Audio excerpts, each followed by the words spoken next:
Hello. Yeah, Hi. hello, Sana. How you Hi, doing? Mark. Hi, Tony. How are you? Fine, All thank you. right, thank you. Good. Yeah. All set? All Yep. set. All ready to go. Brilliant. We have about 2 minutes to go, so we'll just hang on for 2 minutes just so other people can join. Are we using video for this or not? Yes, ideally, if you can use video, if your connection will support it, so that would be best. It'll sort it, but I'm not allowed to start it because it's been disabled by the host. Yeah, I'm not sure. So basically, you guys are on as attendees, so I can make you a host. I think you should be able to, if you go to like your participants list, you should be able to enable our video from there.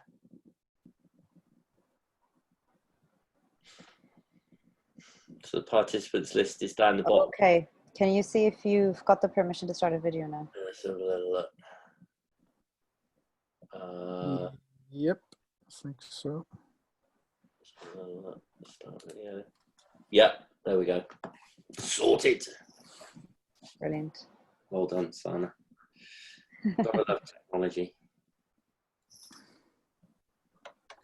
So, Okay. Jackie and Michael. Hello, folks. Hi, Jackie. Hi, Michael. We're just gonna wait another minute before it's dot on time before starting.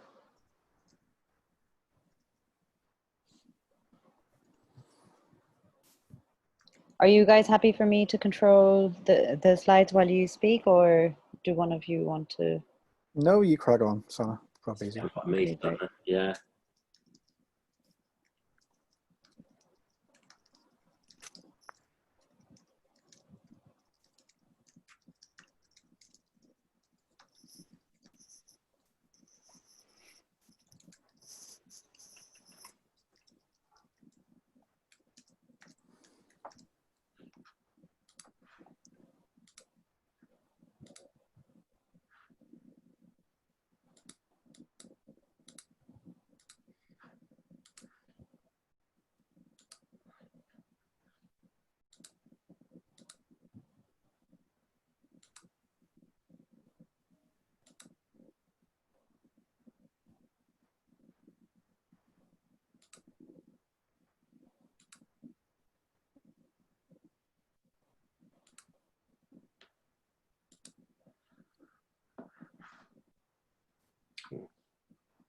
Michael's dropped off.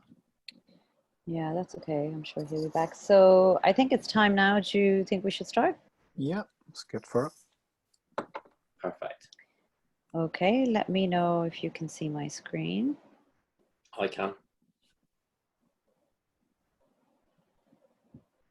Yep. Okay, brilliant. All right, folks, welcome to ELN, the e-learning network. Today's live session is on the Level 3 award, the Level 4 certificate, and the Level 5 diploma in education and training. We get these questions a lot, so we're just going to do a course comparison with two of our trainers here today to find out which course is right for you. There will be a live Q&A as well. So you can get a better understanding of all three courses, what's required, and obviously you can ask your own specific questions and we'll take them. So just a few ground rules. Obviously I'll be there on the questions in the chat to answer any questions that you have, but obviously if you have any specific questions for either of the trainers, we can do that at the end of the session. And of course, anyone causing any kind of disturbance would be removed from the session, but I'm sure that won't be an issue. Just to give you a quick overview of the agenda for today. So we're going to keep it quick. So we just have this 5-minute introduction. After that, we're going to have a brief overview of each of the Level 3, 4, and 5 education and training courses. You know, things like the units and the requirements and how long does it take to complete and that kind of thing. And especially obviously covering any specific steps that we've taken for assessments during COVID-19 and you know, how we're going to deal with the observations and things like that.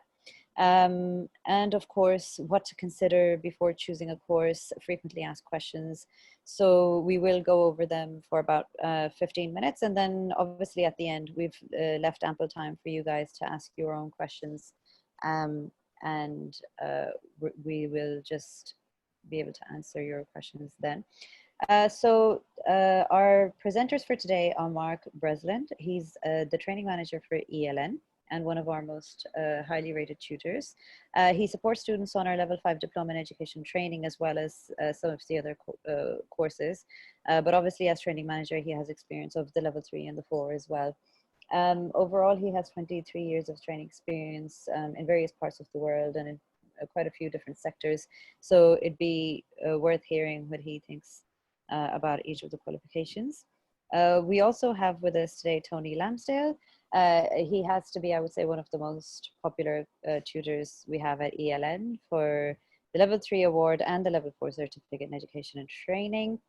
And I mean, he has been involved in training and education in various different private and public sector and different sectors, subjects as well. And it's always interesting when Tony's around. So I'm sure you all will enjoy whatever they have to say, and it's going to be very informative. So without any further, prolonged kind of torture from me, I'll hand it over to both of you. So I think if we just begin today's discussion with just the overview, like we said, of each of the courses. So if we start, I think if, we will go from the level 3 to the 4 to the 5. Is that okay with you, both of you? Perfect. Sounds good. Yeah. Brilliant. Okay. Okay. So if we can just start with the level 3 award in education training, a quick overview, if you can, please, Tony. Of course, yeah. Hello, folks. Welcome to the show this afternoon. As Sana has said, I take care of the AET and the CET, so I'll talk about each in turn. The AET itself, the Award in Education and Training, it's a level 3 qualification. It's really your first step on the path to becoming a professional trainer, tutor, teacher. Call it what you will. The terms are often interchangeable or used in many different ways. It's a fantastic qualification for people who both want to come in absolutely brand new with no teaching, training or tutoring experience. It might not even be part of your role at the moment.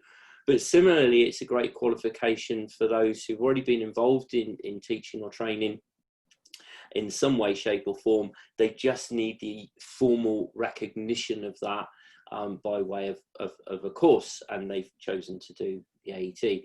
You may sometimes hear people refer to PETLS, that's the Preparing to Teach in the Lifelong Learning sector. That's what this qualification was previously known as. It's still quite a common phrase when you do any Googling or searching. The AET itself is a mixture of theoretical assignments, so you have to be able to document your knowledge. You do study through us using our online learning materials plus your own research. You have to produce some written assignments, which are then assessed or marked by myself. And you've also got to prove that you can take this theory into your environment, whatever it may be, and actually put it into practice. So it's a great mix of theory and hands-on. It's not too onerous. I mean, for many people, it'll have been a while since you were anywhere near a classroom or any formal learning or teaching. The resources that we provide and the support that we provide are geared around that. So you needn't be afraid if you haven't done anything for a while. I always say to my students that once you actually get stuck in, if you're prepared to throw yourself in and get on with it, things slot into place. Once you get your first assignment underway, get some writing done, you soon get in the groove, you soon understand what's needed. And with any appropriate help from me, you start to achieve very, very quickly. Now, the AET itself has 3 written assignments, Unit 1, 2 and 3. They all look at various aspects of teaching and training in subjects including planning, understanding how people learn, looking at learning types, looking at including everyone who comes through your door to learn something. How can you make sessions, albeit for a group, tailored to individual people and what they need and what they want to get out of a session or a program. In fact, we look at also how you make sure that your learners are actually achieving something through a unit which focuses on assessing and assessment, slightly separate to teaching. Teaching is one half of the coin, making sure that your learners are actually got the message and are making progress is the other side of it. And all of those responsibilities fall within the teacher, the tutor, or the trainer. Those 3 assignments might sound like a lot, might be a bit frightening if you've never done anything before, but trust me when I say, as soon as you get started, things start to slip into place very, very quickly. I would describe your learning journey on the AET very much around 2 areas. One will be introducing you to some possibly new concepts or ideas or theories that you may not have heard of before, but it's also common sense. You know, you will have been to education and training yourself. You'll have sat in a classroom. You will know instinctively what works for you. How do you learn the best? What do you enjoy doing? What aren't you so keen on? You may well remember inspirational teachers, and you may also have recollection of some people who didn't inspire you very much. So you can bring that experience to the qualification. This really puts a formal framework around things for you. So those 3 units, the theory units, are one part. The other part is you've got to be able to take all of that theory and put it into practice. So our approach at ELN is we want you to get the most out of the course. So we get you to review 3 videos and provide feedback. They're all videos of people who've done what you're doing now. They've gone through the theory. They're doing the practical. They've watched some videos themselves and provided feedback, because feedback and reflection is such an important part of being an effective tutor. You've got to look at what you do on a continual basis and think, well, you know, did that go well? If so, I can repeat it. Was it quite so good? What could I change? Did I engage everyone? So we want to give you practice at giving feedback as well as receiving it.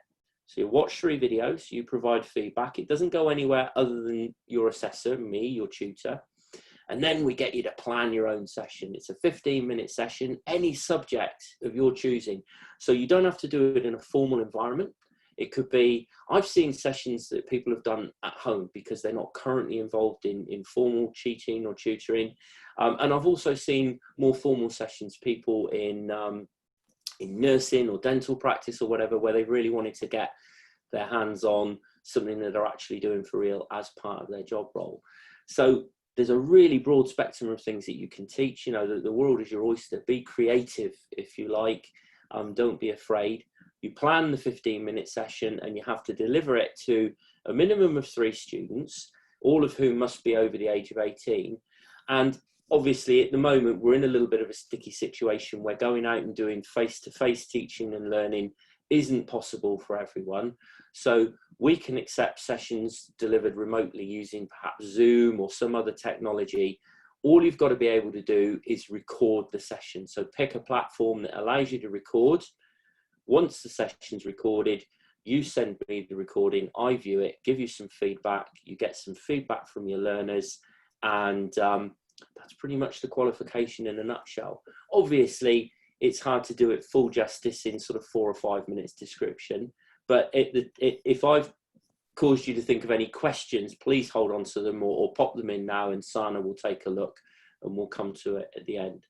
So the AET level 3 qualification, any industry, it fits really well wherever you work, whatever you want to teach. As long as you're qualified to teach that particular subject, this qualification is your gateway to teaching it, if that makes sense. So what you'll have done is, say you're a qualified dental nurse, by gaining the AET, you've added to your portfolio of qualifications a teaching qualification. So that's the AET. The CET, level 4. So there's a lot more rigor. So when you're thinking about theory assignments, of which there's 5 mandatory, and you also have to complete some optional units as well, or units that we encourage you to think of that fit into your workplace and therefore extend your learning experience. 5 optional, potentially another 1, 2 or 3 mandatory units. So the theory is exactly the same. You approach everything in the same way. What we're looking for in all of your answers to the questions is for you to be able to explain the theory to us in your own words. So whatever research or study you do, you bring that information back to answer the questions, but then give us examples. What's this going to look like in your teaching environment? How does this particular piece of theory manifest itself in your area of specialism or competence? What we're looking for in addition to that with a level 4 is we're looking for you to cite your research, cite your sources. Is it websites, books that you've read, that kind of thing? Have you found any inspirational quotes and fantastic pictures that describe things really well? So we're looking for referencing. Think of it as sort of an AS level or A-level standard submission. AET is not much different, to be fair. We're still looking for a good standard of writing and presentation. We're looking for students to push themselves. So if you offer extra research, that's fantastic. And the examples are also great. The main difference with the CET is the requirements around the practical application of those skills. So in order to get your CET, you also have to be able to evidence 30 hours of teaching. So that's quite a considerable amount of teaching, and deliver a series of sessions totaling 3 hours where you are observed, and one of those observations must be graded to Ofsted level, and you're really looking to achieve a level 2 within that. So this is taking the AET to the next level. This is a formally recognised professional qualification around the country, in fact around the world, to be honest. ELN provides a number of different awarding bodies, EdXL and NOCN, and both of those are internationally recognised. So you can gain this qualification and you can take it pretty much anywhere with minimum assimilation. The CET compared to the AET, yes, it's more involved, but it is very similar in the structure and the content. The other thing that I'll say is that our learning management system is very much geared around engaging with people and making your learning experience immersive and sort of drawing you in, so that you actually try and enjoy what you're doing, get the maximum benefit from it, and also be able to take that theory and apply it in your own workplace. I know I've probably raised quite a few questions within what I've talked about. So both AET and CET, so please make a note of them, pop them into the chat for Sana to look at. When it comes to observations for CET, we can accept at the moment online digital observations. There's no actual minimum number of students required for the CET, although we always do try and encourage you to do a kind of mix. You know, maybe if you're very used to doing one-to-one tutoring, maybe you try and push the boat out and do a session for more than one person to give you a broader experience. But really, those sorts of conversations are had with your tutor on a one-to-one basis. This course can be tailored to meet your needs, your requirements, and to fit into your particular industry or sector. That's a brief summary of AET, CET. I'm going to hand over to Mark now to talk about DET. Thank you very much, Tony. Hello, folks. How you all doing? So Tony's described very well there the AET and the CET, and now what I'll briefly go over is an overview of the DET. Okay. Now, as AET and CET, the DET was known as something else in a previous life. I'm sure you've probably heard of it. It was a Diploma in Teaching in the Lifelong Learning Sector, or DETLS. 2013, it changed to what is now known as the Diploma in Education and Training. The Level 5 Diploma in ENT course will lead you to a fully qualified teacher status, or QTLS, which is completed through the Education and Training Foundation within the UK. But you have to have the Level 5 completed prior to going forward for the QTLS. The qualification itself is pitched at Level 5, okay, so the requirements in terms of evidence, both theory and practical, are of a higher level, although not much higher, but of a higher level. And really, the qualification is geared around towards anybody who wants to teach or train in further education. And again, note when I say wants to train, so you don't necessarily have to complete AET or CET prior to doing DET. You can come right ahead, providing obviously circumstances are correct and right, and start studying for DET straight away. Okay, so that's a good thing. The other good thing is if you've already done CET, this will transfer across to the DET in terms of teaching practice and observations. So for example, if you've completed the CET in full, you can transfer 20 hours of practice, okay? Plus, you can also remove 2 hours of observed and assessed practice. But again, more about that later on. Common sectors we're finding who take the DET are people who work within adult and community education, commerce, industry, public and voluntary sectors, MOD, armed forces, work-based learning. Again, it goes on endless, okay, endless different sectors. So really, if you're qualified in it, this is a qualification for you to take. Within England and Wales, okay, it is on a par, seen as a par with the PGCE, okay. So for example, if you're applying for a job, certainly employers or potential employers would look upon the level 5 diploma in education and training as another form, as it were, of a PGCE. But again, this does vary from employer to employer and from countries within the UK. So again, you'll need to do some research prior to applying for any potential roles off the back of the qualification. In terms of entry requirements, okay, so you need to be 19 or over, okay, and have a reasonable command of English, Maths, and ICT, okay. You need to, when studying, obviously, because it's distance learning, be prepared to study in your own time, okay, and there's going to be a lot of reading involved, a lot of research, and obviously completing both your assessment activities in terms of theory assignments and also your teaching observations as well. Also, you will need to have a specialized subject in mind, which preferably you're currently teaching, okay. In terms of groups, I know Tony mentioned in AET and CET that there's no limitations as such within CET, but within DET, ideally you need to be teaching between 5 and 12 people, okay. That's the groups ideally that you want to be teaching, all right.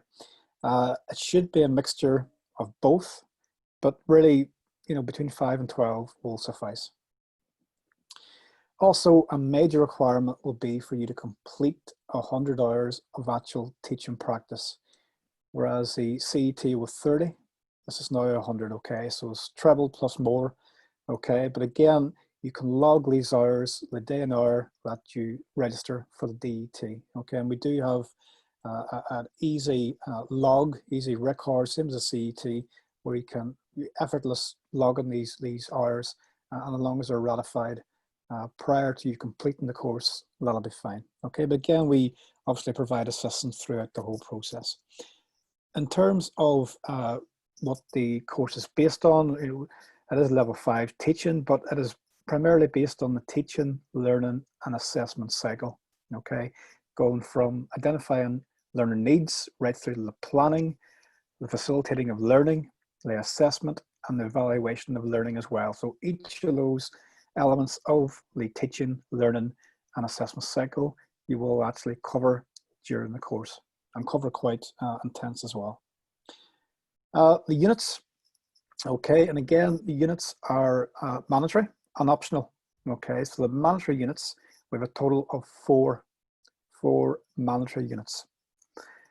We've got a mixture of both theory and practical, okay, because when you first initially start the course, you need to complete Unit 3, which is a mixture of theories, principles, and models within education and training, specifically communication, assessment, learning.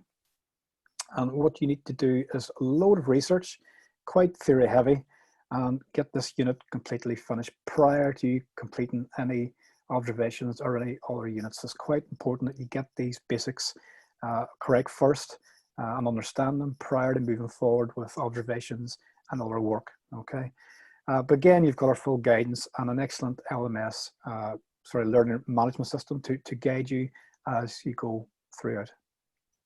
As I mentioned before, each of the units, okay, apart from Unit 2, okay, is at level 5. So you will be required to obviously, apart from giving generic answers, is include examples from your practice, include research from what you actually do within the teaching environment, and research externally as well. And that research externally, you will need to analyze, and obviously from that completion of analysing the research, you then be able to complete the answers within the various units where it's called for. Now, in terms of your observations, observations are based around units 1 and 2. Okay, 2 observations based around unit 2 and 6 observations based around unit 1.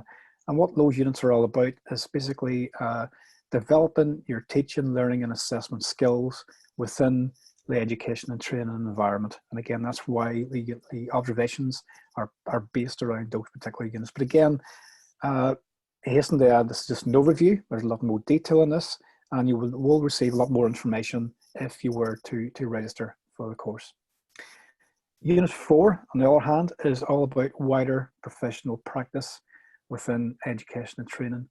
And basically, again, it's still based on your practice, but not your teaching observations, more on your understanding of professionalism and quality assurance within, again, your environment, overall education and training. In terms of your actual work submission details, assignments are key, okay, for all the units. However, you need to also complete a series of observations as well, as I previously mentioned there. These observations will go towards evidencing most of the requirements within Unit 1 and 2, but just be aware there are theory elements throughout all 4 units, okay? All 4 units. Other than the actual units, you've got optional units, okay? And here's where you have 45 credits to use throughout our complete range of optional units available to anybody who signs up with us for DET. We're one of the very few training providers who do offer all of the optional units, so you've got a full choice to take from. And again, our usual advice here is to choose optional units which are relevant, interesting, you know, may require them for career progression. But again, we can advise you on the best options to take in regards to your optional units and what best fits. Some of the optional units may require further practice within your actual work environment. So again, you will be advised of this by your tutor at the time of your initial interview. And again, we'll be able to guide you towards the correct path in terms of optional units if those choices are limited. Okay. In terms of your observation and recorded teaching practice, okay, now I already mentioned the 100 hours of teaching practice. That must be done throughout the duration of your course, right from registration preferably. However, also the 8 hours need to be assessed by ourselves or a nominated mentor of your choosing. Now, what we do always insist upon is the mentor, if you're using them to complete the assessed observations, has been vetted by ourselves, okay? So we do our due diligence, ensuring that they're qualified to observe, have at least a level 5 qualification in teaching, and who are current also in a teaching role, all right? The only other stipulation in terms of the observed teaching practice is that 4 out of the 8 hours needs to be a grade 2 as per the Ofsted grading criteria. The Ofsted have a set of criteria which they deem teachers to be at certain sector, or certain sections within their practice. Okay, so grade 2 isn't, you know, impossible. It isn't unachievable, but certainly you will need to thoroughly plan, prepare, and deliver lessons throughout the duration of the course to achieve those 4 out of the 8 hours at grade 2. And again, with a lot more detail, including an insight into the actual criteria required for your teaching practices if or when you did happen to register for the course. in terms of remote evidence opportunities, now DET currently, if you've already started the course prior to March of this year, prior to COVID-19, you were able to, if you had all coursework completed, be able to finish a course with 6 out of the 8 observations completed. Okay, and again, the 100 hours of teaching practice were limited to 70. Okay, so there were some reasonable adjustments made. Now, however, this is a changing process, okay, or development process, I should say. Currently, that's still the case, but if you were to register today, for example, we could look at, again, having reasonable adjustments moving forward. But again, we bear in mind we do have to take guidance from one, the awarding body, and also the Education and Training Foundation, who take their guidance from Ofsted. Okay, so it's Ofqual, sorry. So there is quite a lot of criteria to meet, and we must make sure that your portfolios are robust moving forward to certification. But currently, we need and we want the programs to run as normal as possible. But yeah, there are reasonable adjustments if things regarding COVID-19 do remain as they are today. Okay, but again, a lot of this will be down to your own personal circumstances and the things that we can discuss and chat and try and find a way around prior to you actually signing for the course itself. Progression, quite interesting this, and it's one thing a lot of people actually sign up for the course. On completion of the course, or any time during the course, you can actually join Society for Education and Training, okay? And if you're interested in moving forward to complete your Qualified Teacher Status, or QTLS, the process begins once you complete your Level 5. We can give you information regarding where to look for this information regarding becoming QTLS. But again, that's something we can discuss during your initial interview if you so wish, or again, even questions today, no problem whatsoever. And that is an overview of the DET. And again, please forward on the questions that you may have at your leisure. Brilliant. Thank you, Mark. Thank you, Tony. That was very detailed, and you have covered most of the questions that we normally get. So what I'm going to do is summarize some questions that we've had from people who couldn't attend the session, as well as including questions that we're getting during this session. So please continue to send me your questions. If you feel like your question hasn't specifically been answered, please, by the end of the session, then please feel free to private message me your email address with your question, and we'll get back to you via email. The first question is around evidence and teaching hours, using teaching hours prior to registration. So if somebody is thinking of registering now, but they have done 100 hours already in the last month or so, can they use those teaching hours for any of the qualifications for the Level 4 CET and Level 5 DET? So if both of you can answer turn by turn, Mark and Tony, or if one person answers for both qualifications, that's fine. After you, Mark, go on. Okay, look. Ideally, I would say a third if you're in the middle of teaching. And for example, if you're going to undertake the CET, we could allow a third of those hours, i.e. 10, prior to the registration. DET, again, perhaps 30. Okay, but again, listen, everything is individually looked at as well. So for example, if you were teaching prior to the course and something happened that prevented you from teaching perhaps the first part of the course due to COVID-19, etc., again, we can look at things like that as well. Okay, but as it stands, a third of the teaching hours can come prior to registration. It should be during the course, but certainly we can have the flexibility to allow a third and justify it. I think the main thing to remember with anything that you offer in terms of towards either of the qualifications, certainly the CET and DET, has to be robust. It has to stand up to external verification.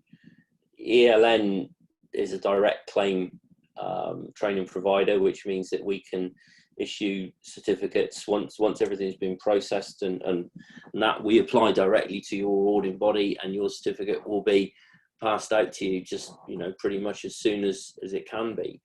You don't get direct claim status without having robust procedures in place in the first place. So your journey with us won't be easy, but you know that the qualification, when you get it, you will have benefited a lot through the learning journey, and that it will stand up and it will withstand scrutiny and respect. And when I say it won't be easy, you don't get a free pass. You've got to do the work yourself. You've got to prove to whoever your assessor is that you understand the theory and that you can apply it. And that's the value of what we offer. So your journey will be exciting and interesting. It will be challenging. And when you've finished, the sense of completion, you will have achieved something really quite special. I know that because I've done my CET and a couple of other qualifications with ELN. So, you know, I'm speaking from both sides of the fence here.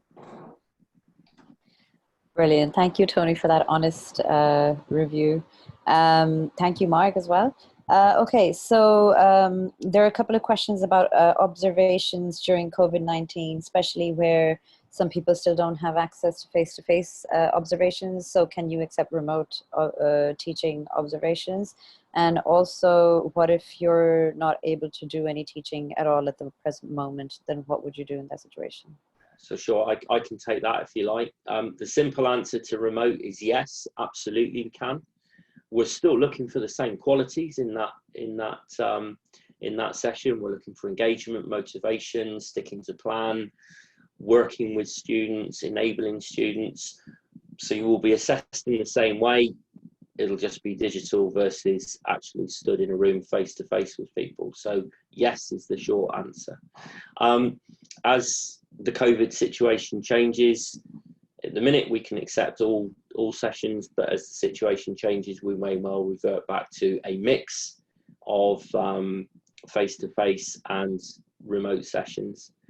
In terms of if you have no access to teaching or students at all at the moment, but you still wish to sign up with us, that's fine, because the AET, you have 6 months to complete the qualification, the CET is a year, and the DET is 2 years, but we have flexibility within those times to take account for the fact that people may well be furloughed or don't have normal access to things. They might even be doing a slightly different role at the moment, but that's down to an individual discussion with whoever your tutor is. Short answer is don't worry about anything. If you've got any sort of concerns around that and want to put a specific scenario to one of us or send an email in, that's fine, but we can accommodate people who aren't currently teaching. Essentially, we put that element on hold until such time as you get back in a position to teach. Just to clarify for DET, guys, no remote at the minute, okay, as soon as a 2-year program. Hopefully, and again, this is from the Education Training Foundation, that things will normalize soon. And they do deem that if you're starting a DET at this minute in time, when you can crack on and do loads of theory elements of the course, and when things start to normalize, well, then you will have the opportunities to complete direct teaching within that environment. Now, with all that said, no one knows what's around the corner, so there may well be a time in the future, hopefully not, says I, okay, but there may well be within DT itself the need for remote teaching, okay. I can answer that, but at the minute there's no remote teaching specifically laid out, okay, but it's not to say that it cannot be accepted with a combination of direct teaching in the future. But most certainly you could not complete all of DET based on remote teaching only at this stage. I hope that's sort of clarifies that. Thanks, Matt. Yeah, brilliant. Thank you, Mark and Tony. So just while we're on that topic, I'm going to actually skip ahead to a question. Can you complete the DET in 4 months? And a couple of people are actually asking that if they, because they need it for work, and I mean, in general, if you could, you'll cover quite a lot of questions. If you can just say realistically how long it would take to complete each of the qualifications, level 3, 4, and 5. Sure. Level 5, okay, you'll be doing very well to complete it in 4 months. Now, if you're off completely from work. I'm not saying you can't do that. You know, ideally you want at least between 1 to 2 weeks in between each of your observations. So multiply that between your 8 observations, but that needs to be planned probably sooner rather than later if you intend to do it in 4 months. Normal completion times can be anything between 6 months plus, but it's not to say you couldn't do it in 4 months, okay? Because bear in mind it is a distance learning course. People do have work commitments, and that's how they complete the course in that sort of time frame. They maybe have free weekends, free evenings. So I'm not saying it can't be done, but it needs to be well planned in terms of your observations and your actual work, because you will receive critical feedback. The feedback will also be motivational, be developmental, be constructive, but it will be critical as well, okay? And it will need to meet a level 5 standard, okay? Tony? Thanks, Mark. So for the CET, you're allowed a year. It's a very difficult question, how long will it take? But because everybody's different personal circumstances, I have known people complete within 4 months. I've known people take the full year. Most people who come to us choose to do online education training because they have work, they have family, and some sort of social life, and then you add this 4th thing to the mix, which is your study. So it's finding a balance. You know, I would never recommend anyone to sort of join up, do a course and throw everything at it, because I wouldn't say that you'd get the best from it. The CET, like the DET, requires you to evidence, you know, 30 hours of teaching where you actually have to be in a classroom or training environment. So, you know, there's 30 hours before you start. That's nearly a full working week for some. And then there's the going away and the writing of the assignments. But I have had students complete in as little as 4 months on the CET. The AET, somewhat different. I've known a student complete in roughly 1 week. During the lockdown, they were at home, they were furloughed, they had, I won't say nothing else to do because that sounds a little bit harsh. All of us can always find something else to do. But in terms of work was off the table, so they were able to focus quite intently on the course, work their way through. They still showed progression, learning, understanding, which is what we want from all of our students through any of our courses. So they didn't just sort of knock the course off on a whim. They got something from it, but because the requirements are a lot easier to meet with an AET, for example, you know, the micro teach is only 15 minutes. It's possible to do it in a week. On average, the AET takes most students about a month to do, I would say, by the time they balance it with work, with family life, and perhaps other things that can creep in. I hope that answers the question. Yes, absolutely. Thank you both. I think that's fair enough to give people the correct expectations. I have a very specific question. I'm not sure if you know about the PGCE and the HDIP. Do we have any exemptions based on either of these qualifications for the Level 5 Diploma in Education and Training? I would need to look at the specs prior to giving any response to that. So yeah, if they want to email and tell me exactly what qualifications they mean, and again, obviously, I'll need to obviously see their own results in relation to the said qualifications. I can then look into that. Okay, fair enough. I have something to add to that for the AET and the CET. Yep. So actually something that I've got to talk about. And that if you come to us for a CET and you've already achieved either the petals or an AET, you can offer that qualification. We'd need to see a copy of your certificate, and that would exempt you from Unit 1 of the CET. The other thing to just drop in there is that sometimes we have students come to us who've been with other learning providers, and for one reason or another they haven't been able to complete their qualification, but they've actually done some work towards it. So it is always worth having a conversation with whoever your tutor is about anything that you've actually got, that you've already done perhaps for another provider. So, you know, if you've done some work towards Unit 1 or one of the other units, have a chat with us. That's the real key message I want to get across there.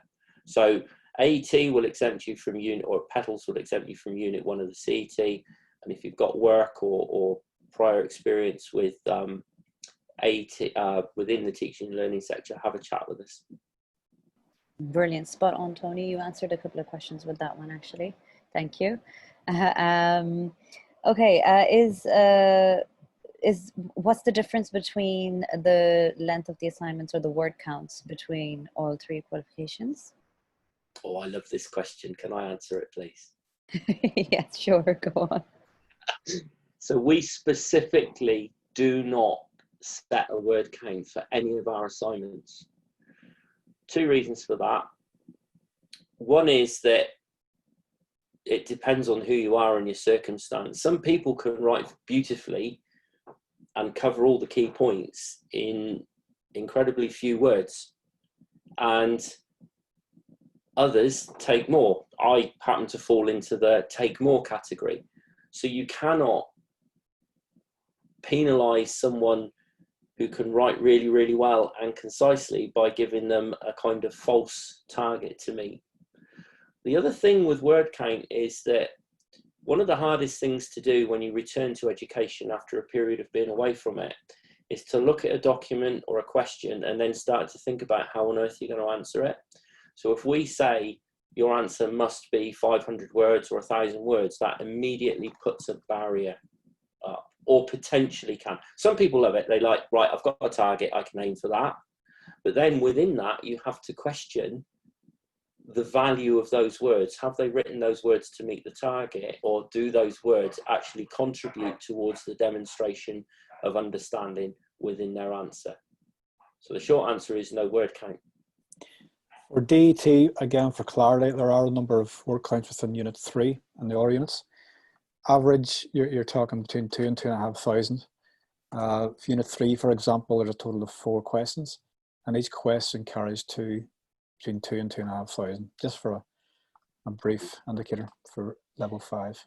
And I think that highlights in some way the difference between the AT, CT and the DET, and I think that's why the DET is accepted by many companies as an equivalent to PGCE, whereas CT, AT doesn't quite fall into that sort of same level of rigor. Excellent, thank you both. Tony, you keep preempting the questions that are coming up. So I don't know what I'm talking about.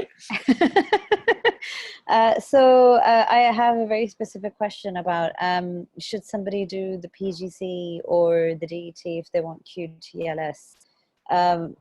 That's a very common question, but I think it needs context. But Mark, if you can just generally, you know, let them know, like, kind of which sectors or subjects would you recommend either for? Yeah, I mean, really, if your sole purpose is to do further education, I'm chatting 16 plus, what the DET is based around, then I would go for a DET.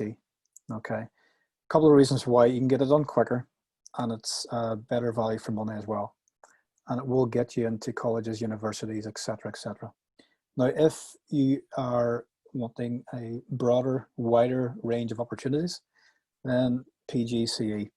But I do not want to give any career advice in case it goes wrong. But certainly that's the way. If you look into teaching schools, especially younger age schools, PGCE, further education, DET will get you where you want to go. Both will get you the QTLS. You still have to go through the same QTLS process is quite easy. Okay. There's a small portfolio. You have to gather some evidence of teaching. You have to acquire a mentor who is a qualified teacher, and you have to meet the requirements within that portfolio. And they aren't exactly, you know, it's not long by any means or hard. So there's only certain intakes throughout the year, and it is quite a straightforward way to do it.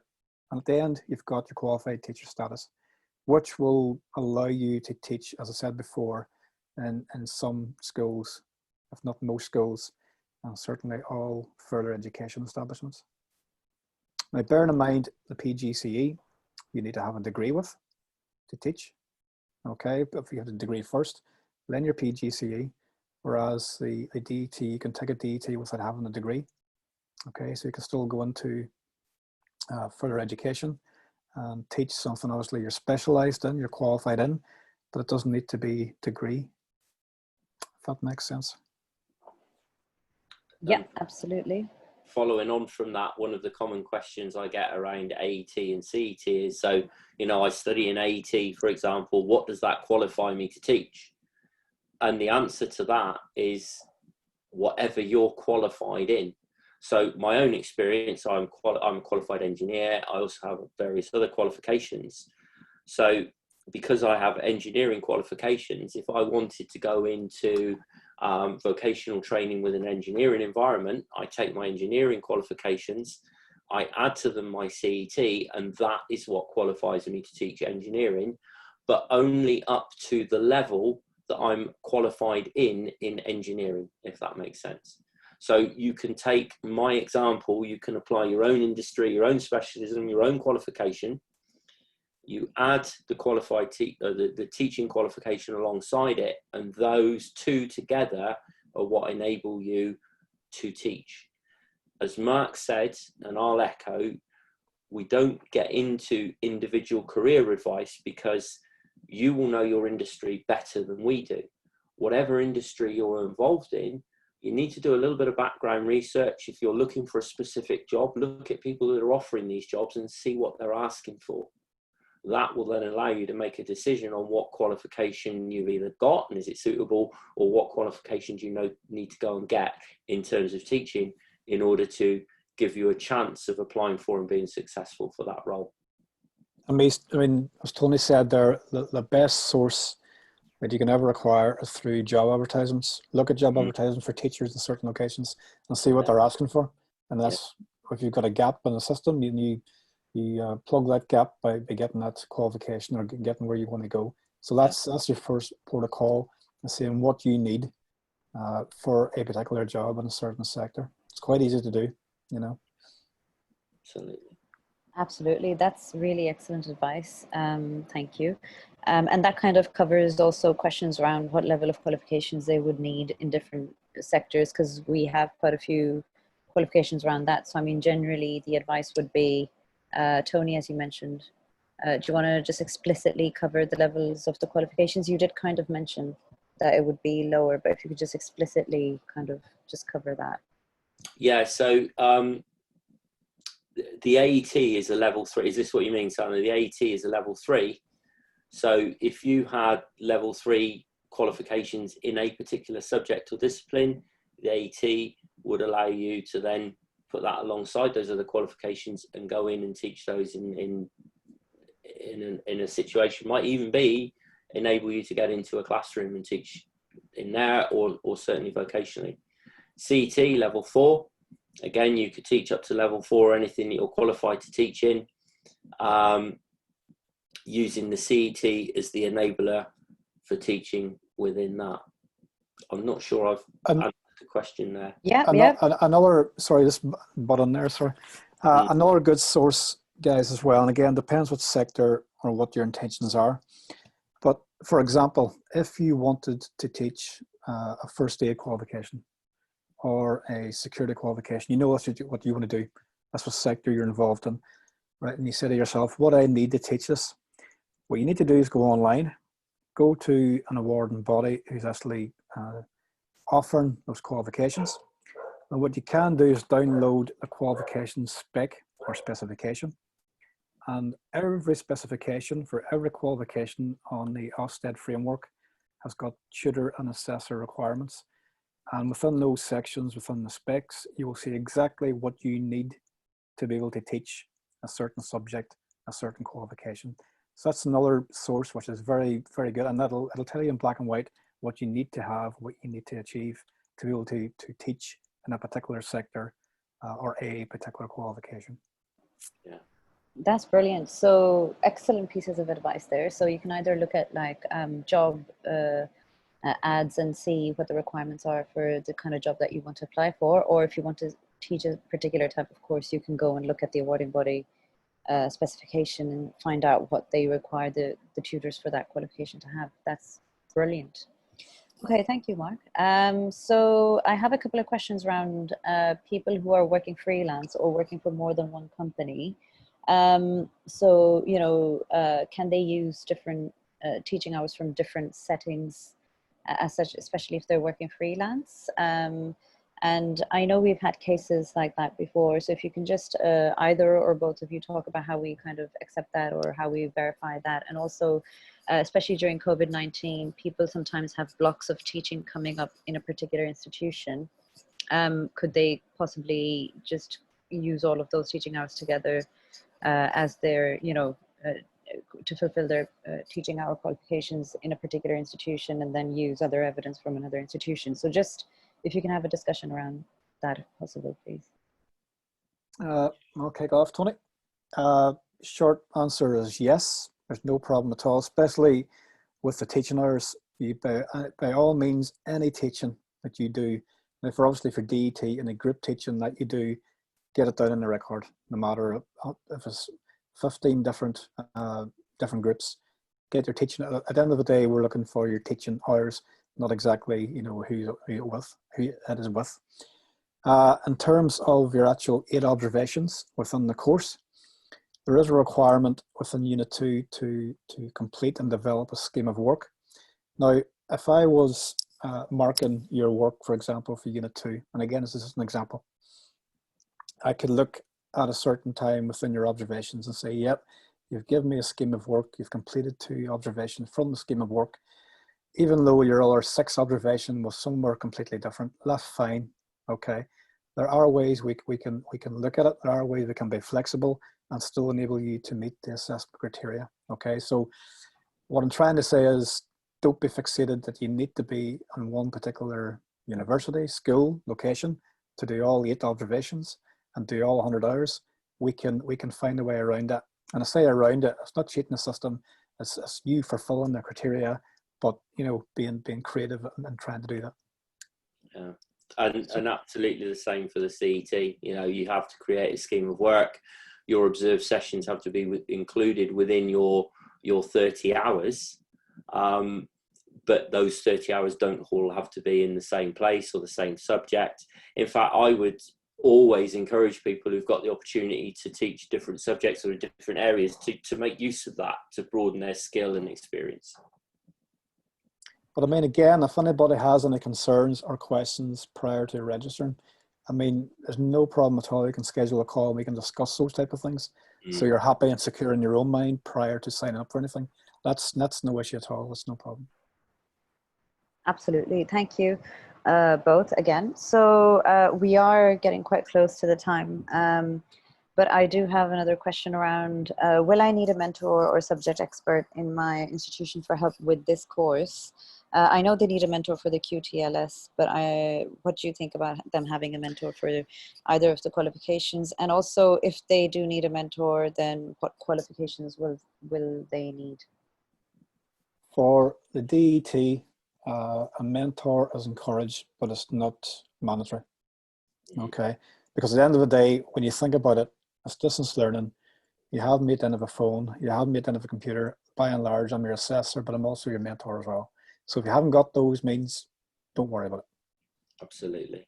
And certainly for the CET and the AET, there is absolutely no requirement to have a mentor. As Mark said, you know, you have him if you're studying the DET, you have me if you're studying CET or AET.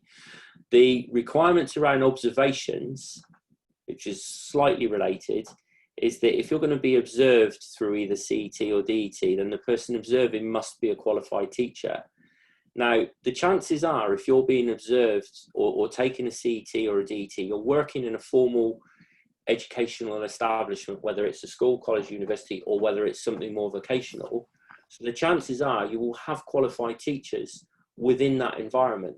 Well, they could be partly fulfilling the role of a mentor, and especially if they're going to be doing your observations. The other thing that I encourage through CET is that if you undertake an observation, if you've got an observation planned as part of your standard working practice, that is better evidence than creating a sort of bespoke observation just for the course, because it's more real. Throughout the courses, we're looking for you to bring in your own experience, your own practice. So if you're going to be observed as part of your normal working practice anyway, let's build that into your evidence for the course itself. So that person could well be providing observation and feedback, and by virtue of that, developmental feedback and mentoring. So not technically answering the question, just extending it a little bit. But that helps.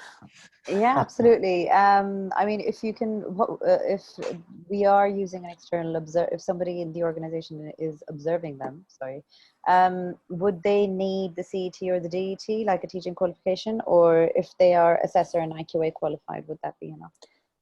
For DET, they need to have at least a level 5 teaching qualification. Yeah. There's no way around that for level 5. And for the CET, they must have a minimum of a level 4 teaching qualification, not assessing. It's a very important distinction to make, in that assessing someone vocationally in the workplace and working practice is different to assessing a teacher. You have to be qualified in the subject that you're assessing, so we need qualified teachers to do the assessing. So level 4 for the CET, level 5 for the DET. Brilliant. Thank you both. We're really just on the last minute of time. So if there are any questions remaining, please feel free to email us at info@eln.io or send me a private message with your email address and your question if it hasn't been answered on the chat or during this discussion. As always, like Mark and Tony have mentioned, it's better to just ask the question and have a discussion with the tutor. So if you would like to arrange a separate one-to-one with the tutor because you have some specific circumstances or specific sector-related questions, then you can always schedule a phone call. You just again have to email info@eln.io and they can arrange it for you. And yeah, at the end of the session, after we finish this, you will get an email. And we do offer a 25% discount off of all 3 education and training courses as a thank you for watching. And that's valid for, I think, about 48 hours, or check the email for the duration. But anyway, you will get that discount and it will be available for all 3 courses discussed today if you feel like your questions have been answered and you're ready to go ahead. There are questions regarding installments and packages and course prices. So all of those are available on the website, or you can go on the live chat on the website, or again, you can email info@eln.io because we do have different discounts and sales and group discounts available as well. And obviously you will get the 25% discount code as well. There are no installments with the discount code, but if you do want installments, you just need to contact info@eln.io. So I hope that answers all of your questions. Thank you, Mark and Tony, for an absolutely wonderful discussion. There was a wealth of information. Every question was answered in a lot of detail. And I think that has satisfied everyone in the audience as well. Thank you both for your time. And thank you to everyone who attended today and sent in the questions. And I hope all of you have a good weekend. Bye. Everyone, take care. Bye. Thank you. Bye. Bye.